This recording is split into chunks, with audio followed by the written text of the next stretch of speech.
那么吃不完，我们该如何保存呢？很多人把吃不完的粽子都是这样直接放入冰箱了，但是这样是不对的。直接放冰箱保存的话，不及时吃完，粽子就会变质坏掉。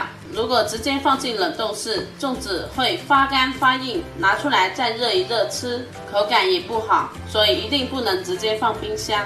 我们自己储存粽子，教大家一招，可以延长保存的时间啦，还能保证粽子口感不变。家里包多了吃不完的粽子，我们拿来保鲜袋，我们可以一袋装上2个，尽量的挤干里面的空气，这样才能保证粽子的不变质。